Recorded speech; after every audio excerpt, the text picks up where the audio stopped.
वेद सभी प्रकार के वैदिक साहित्य को संदर्भित करता है, अर्थात 4 वेद, ऋग्वेद, यजु, साम और अथर्व, और 18 पुराण तथा उपनिषद और वेदांत सूत्र।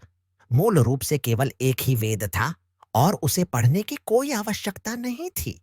लोग इतने बुद्धिमान थे और उनकी स्मरण शक्ति इतनी तीव्र थी कि वे केवल आध्यात्मिक गुरु के मुख से एक बार सुनकर ही उसे समझ लेते थे। वे तुरंत संपूर्ण अर्थ को ग्रहण कर लेते थे। लेकिन 5000 वर्ष पहले वेदव्यास ने कलयुग के लोगों के लिए वेदों को लिखित रूप में प्रस्तुत किया। उन्हें पता था कि आने वाले समय में लोग अल्पायु होंगे। उनकी स्मरण शक्ति बहुत कमजोर होगी और उनकी बुद्धि इतनी तीव्र नहीं होगी। इसलिए मुझे इस वैदिक ज्ञान को लिखित रूप में सिखाना चाहिए।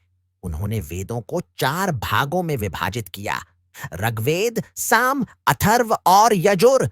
फिर उन्होंने इन वेदों की जिम्मेदारी अपने विभिन्न शिष्यों को सौंपी। इसके बाद उन्होंने कम बुद्धिमान वर्ग के लोगों, स्त्रियों, शूद्रों और द्विज बंधुओं के बारे में सोचा। उन्होंने स्त्रियों, शूद्रों और श्रमिक वर्ग और द्विज बंधुओं को ध्यान में रखा। द्विज बंधु वे लोग होते हैं जो उच्च परिवार में जन्मे होते हैं लेकिन उचित योग्यता नहीं रखते।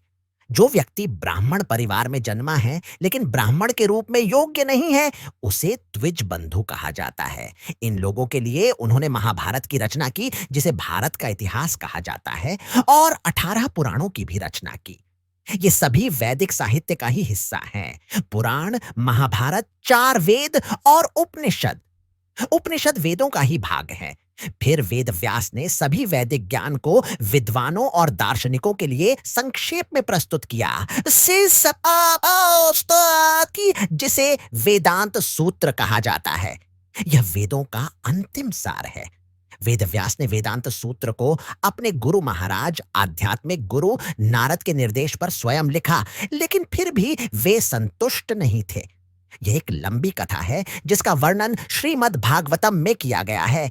वेद व्यास अनेक पुराणों और उपनिषदों की रचना करने के बाद और वेदांत सूत्र लिखने के बाद भी पूरी तरह संतुष्ट नहीं थे।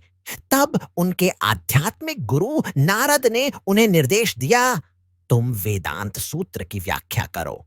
वेदांत का अर्थ है परम ज्ञान, और परम ज्ञान कृष्ण है। कृष्ण कहते हैं कि समस्त वेदों के अध्ययन का उद्देश्य उन्हें समझना है। वेदैश्च सर्वैरहम् एव वेद्य। कृष्ण यह भी कहते हैं, वेदांत कृत वेदवित् एव चाहम्, अर्थात मैं वेदांत सूत्र का रचयिता हूं और मैं ही वेदों का ज्ञाता हूं। इसलिए अंतिम लक्ष्य कृष्ण ही है। यह बात सभी वैष्णव वेदांत व्याख्याओं में स्पष्ट की गई है। हम गौड़ीय वैष्णवों का वेदांत दर्शन पर एक भाष्य है, जिसे बलदेव विद्याभूषण ने गोविंद भाष्य के नाम से लिखा। इसी प्रकार रामानुजाचार्य और माधवाचार्य के भी वेदांत पर अपने अपने भाष्य हैं।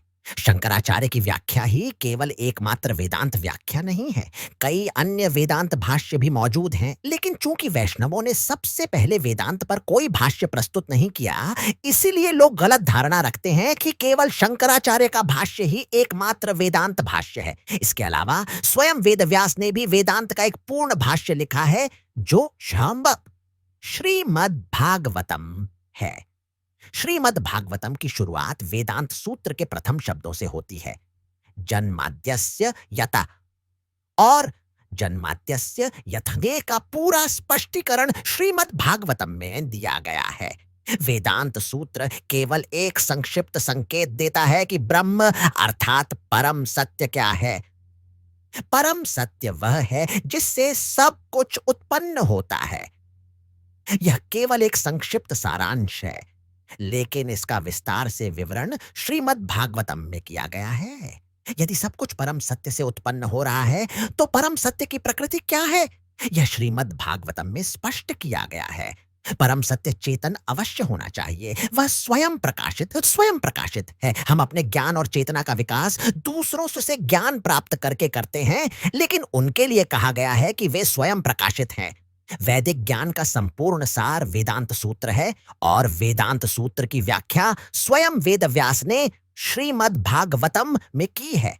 अंततः हम उन सभी से जो वास्तव में वैदिक ज्ञान की खोज में हैं, अनुरोध करते हैं कि वे संपूर्ण वैदिक ज्ञान की व्याख्या को श्रीमद् भागवतम और भगवत गीता से समझने का प्रयास करें।